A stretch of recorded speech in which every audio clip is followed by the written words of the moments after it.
राज्याचे लोकप्रिय उपमुख्यमंत्री आणि प्रामुख्याने पूर्ण जगामध्ये त्यांचं जे नामकरण झालेलं लाडक्या भावाचे लाडक्या बहिणी म्हणजे लाडक्या बहिणींचे लाडके भाऊ असे एकनाथ शिंदे साहेब, आमचे राजू भोईर, निशाताई नार्वेकर, विक्रम प्रताप सिंह, सचिन मांजरेकर, पूजाताई आमगावकर, रिया म्हात्रे, धनेश पाटील, प्रवीण पाटील, कमलेश भोईर, नैना भावना भोईर, विकास पाटील, वंदना पाटील, ताराताई घरत, संध्याताई पाटील, देवेंद्रजी शेळेकर, कॅटलिन फरेर, अनंत शिर्के, परशुराम म्हात्रे, संदीप पाटील, जॉर्जी गोविंद, संजय पांगे, राजेश म्हात्रे, शर्मिला बागाजी, दिनेश नलावडे, बर्नड डिमेलो, संतेश पेंडुरकर, तेजस्वी पाटील, शिवशंकर तिवारी, सुनीला शर्मा, शिवप्रकाश बोदेगा, जयराम मेसे, चंद्रमणी मनवर, विद्याशंकर चतुर्वेदी, शंकर झा, महेश शिंदे, मुस्तफा वनारा, पप्पू भिसे, सुनीता पाटील, जयंतीलाल पाटील, चंद्रकांत म्हात्रे, प्रतिभा पाटील, रामभवन शर्मा.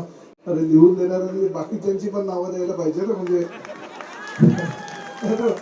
बाकीच्यांना वाटेल की साहेबांनी फक्त स्टेजवरची नावं घेतलेली, आमची नावं नाही घेतली. परंतु ठीक आहे, निवडणुका आहेत, निवडणुकीच्या दरम्यान सर्वांना सन्मान दिला तर बरं असतं. कारण निवडणुकीमध्ये एका पॅनलमध्ये तिकीट फक्त आपण 4च लोकांना देऊ शकतो, बाकी लोकांना आपल्याला सन्मान द्यावा लागतो. त्यामुळे ज्यांची ज्यांची नावं घेतली तिकीट मिळाले नाही तरी तुम्ही काय काळजी करू नका, सन्मान मिळाला असं समजा.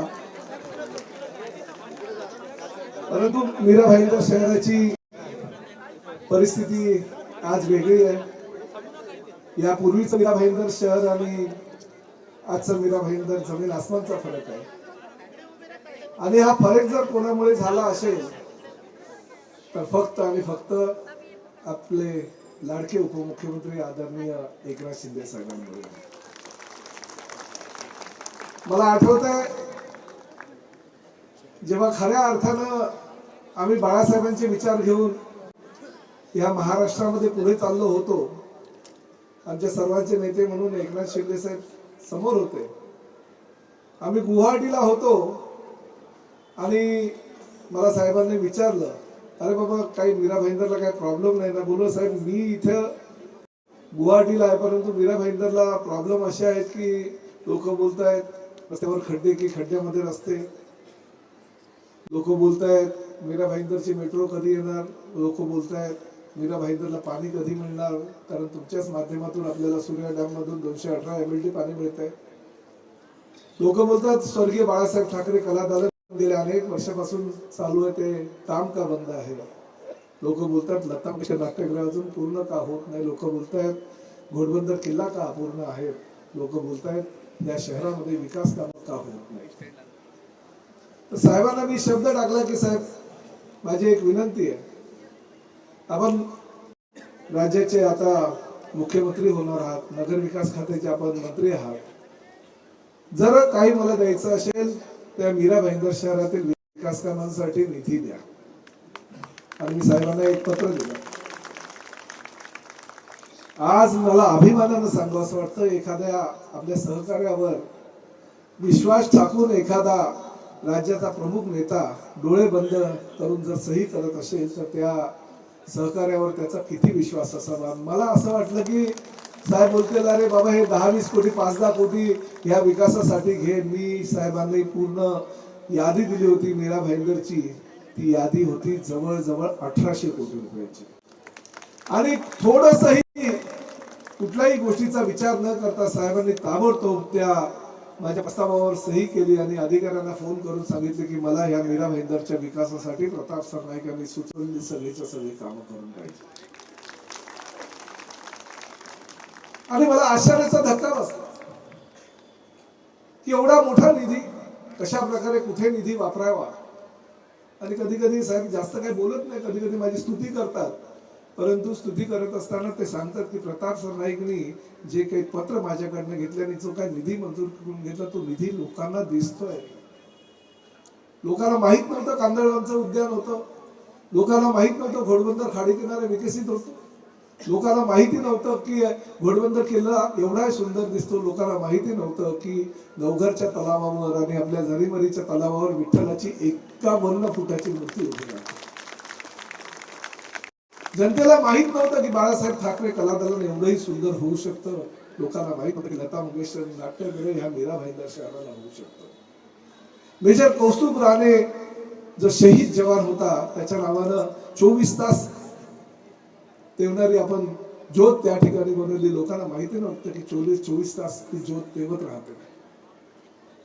ऐसी हजारों काम हमने मीरा भाईंदर शहर के लिए किए.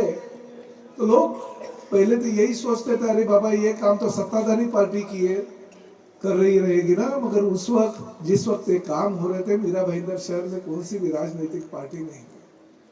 मीरा भाईंदर में प्रशासक का राज था. मीरा भाईंदर में कमिश्नर के तौर पे सब कुछ कमिश्नर ही काम करता था. और जिस वक्त इस मीरा भाईंदर शहर में किसी का राज था तभी हमारा बाला साहब ठाकरे कला दालन भी उन्होंने होने नहीं दिया. ये भी हमें याद है. हम हरिश्चंद्र आमगांवकर जो हमारे नगर सेवकों में नहीं आते, मगर जब भी हमारे 22 नगर सेवक पिछले इलेक्शन में जीत के आए थे तभी 22 के 22 नगर सेवकों ने महानगर पालिका में हल्ला किया क्योंकि हमारे स्वर्गीय शिवसेना प्रमुख बाला साहब ठाकरे कला दालन का विरोध लोगों ने उस वक्त किया था. खुर्चियां तोड़ी, स्टैंडिंग कमेटी का हाथ तोड़ा, उनके ऊपर गुना दाखिल हुआ. अभी वो गुना कोर्ट से छूट गया, मगर आखिर हमारे लोगों को तकलीफ बहुत हो गई. आज वही बाला साहब ठाकरे कला दालन हमने बनाया करके लोग दिंदोरा पेट रहे हैं. पैम्पलेट के माध्यम से लोगों तक वो पैम्पलेट डाल रहे. शर्म भी उन लोगों को आती नहीं ऐसी चीजें करने. तो हम यही सोचते हैं कि मीरा भाईंदर शहर जो है सिर्फ प्रताप सरनाईक का सपनों का शहर नहीं, मीरा भाईंदर शहर है आपका भी सपनों का शहर है. तुमच्या स्वप्नातलं शहर प्रताप सरनाईक बनवायला निघाला होता आणि 3 वर्षामध्ये प्रताप सरनाईकने जे मीरा भाईंदर शहरातील जनतेला वाटलं नव्हतं तेवढं मीरा भाईंदर शहर सुंदर थे. और हम ये भी जानते हैं कि जिस तरह से पहले बोला जाता था कि शिवसेना पार्टी सिर्फ और सिर्फ मराठी लोगों की है, सिर्फ और सिर्फ हिंदुत्व पे जाने वाली पार्टी है, हमने मीरा भाईंदर शहर में बता दिया कि इस मीरा भाईंदर के शिवसेना में राजस्थानी भी लोग उतने ही है, उत्तर भारतीय लोग भी उतने ही है, केरला के लोग भी उतने हैं, बंगाली लोग भी उतने ही है और हमारे भूमिपुत्र भी कई गुना ज्यादा हमारे इस पार्टी में है. और इस सभी लोगों को, सभी हमारे मुस्लिम भाई और बहनों को लेके जाना वाला ये पक्ष है. और इस तरह से हम लोग जोड़ते गए. इतने सालों से हम इन लोगों को जोड़ते गए, लोग हमारे साथ आते गए. और जो सत्ताधारी पार्टी है वो सोचते थे कि भाई इनके पास खाली ये मूड भर लोग हैं, ये क्या करेंगे. आज हम इनको दिखाना चाहते हैं ये मूड भर है. जरा देखिए भाई, कैमरा घुमाइए. क्योंकि महायुति के माध्यम से लड़ने का निर्धार आदरणीय देवेंद्र जी फडणवीस साहब ने और आदरणीय एकनाथ शिंदे साहब ने किया है. हमने भी बोला कि नहीं, हमें भी मीरा भाईंदर शहर में महायुति के माध्यम से लड़ना है. आदरणीय शिंदे साहब देवेंद्र जी के साथ बात करें. मैं भाजपा प्रदेश अध्यक्ष रविंद्र चौहान जी के साथ बात कर रहा हूं. महायुति होनी चाहिए ऐसे मत के हम लोग हैं, क्योंकि पिछले वक्त हमारे 22 नगर सेवक चुन के आए थे. 10 से 12 नगर सेवक तो हमारे 50, 60, 100, 150 वोटों से गिर गए थे. तो हमने यही मांगा कि चलो हमारी ताकत बढ़ गई है. आपके बलबूते पे अगर प्रताप सरनाईक जीत के आता है तो हमारे बलबूते पे आप पे जीत के आते हो ना, तो हमारा दावा तो 50-50 का बनता है. चर्चा तो करो, मगर कोई लोग चर्चे के लिए भी तैयार नहीं. शायद ऊपर वालों का सुनते नहीं है, घमंडी हो गए रहेंगे वो आजकल. उनको ऐसा लगता रहेगा कि मैं यानी मीरा भाईंदर शहर, मगर नहीं, ऐसा नहीं होता है. अगर सबको साथ में अगर लेके जाएंगे तो और अपनी ताकत बनाएंगे. हम हमारे नरेंद्र मोदी जी का और हाथ मजबूत करेंगे, हम हमारे योगी जी का हाथ और मजबूत करेंगे, हम हमारे देवेंद्र जी का हाथ और मजबूत करेंगे. ये हम चाहते हैं, हम शिवसैनिक के तौर पे चाहते हैं. आपको भी वही सोचना होगा तो ही आगे बढ़ेंगे. हम अभी यही कहना चाहते हैं कि हम महायुति के माध्यम से इस मीरा भाईंदर शहर में साथ में लड़ेंगे और साथ में लड़के पूरी की पूरी 95 से 95 सीट हम लोग जीत के आएंगे. हमारे शेलेकर अभी कह रहे थे कि हमको फंसाया, मगर ये भी उन्होंने कहा कि हमको किसने फंसाया, ये तो नाम किसी का नहीं लिया, मगर उनको भरोसा है कि शिवसेना फंसाने वाली पार्टी नहीं है। क्योंकि हमारे शिंदे साहब जो है ना, खाली देना बैंक है, लेना बैंक नहीं है। ये तो खाली देना जानते हैं, कुछ लिया नहीं अभी तक लोगों से। उन्होंने खाली प्यार लिया, और खासकर लाडली बहनों का बहुत सारा प्यार लिया। ऐसे हमारे नेता है, और कार्यकर्ता के रूप में हम भी उसी तरह से काम करेंगे।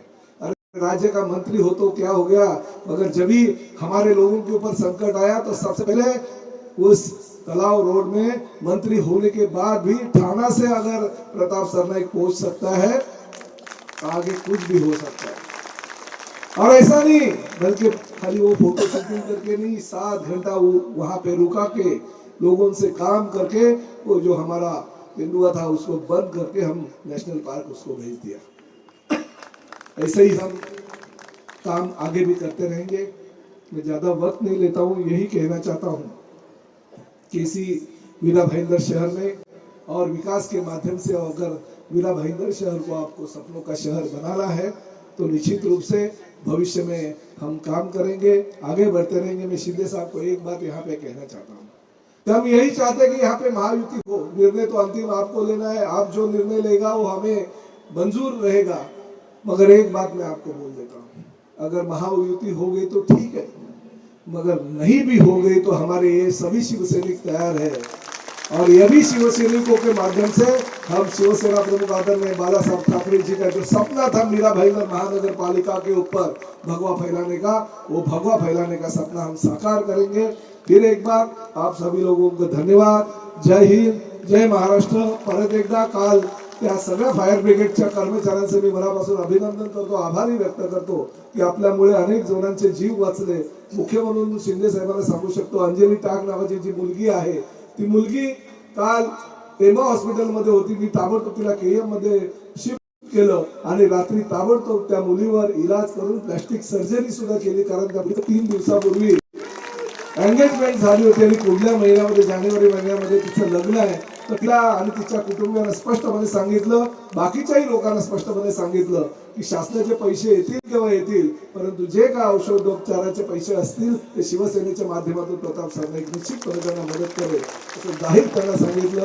त्यामुळे आज ती लोक संकटातून बाहेर आलेली आहे आणि भविष्यामध्ये अशी जर काही संकट कोणावर येतील तर आम्ही सक्षमपणे त्यांच्या पाठीमागे ठामपणे उभे राहू असं आवाहन करतो, असं विनंती आपल्या सगळ्यांना करतो की एवढ्या मोठ्या संख्येने मीरा भाईंदर शहराचे शिवसैनिक या ठिकाणी आलेले आहेत। धन्यवाद। जय हिंद, जय महाराष्ट्र। धन्यवाद। यानंतर मी विनंती करतो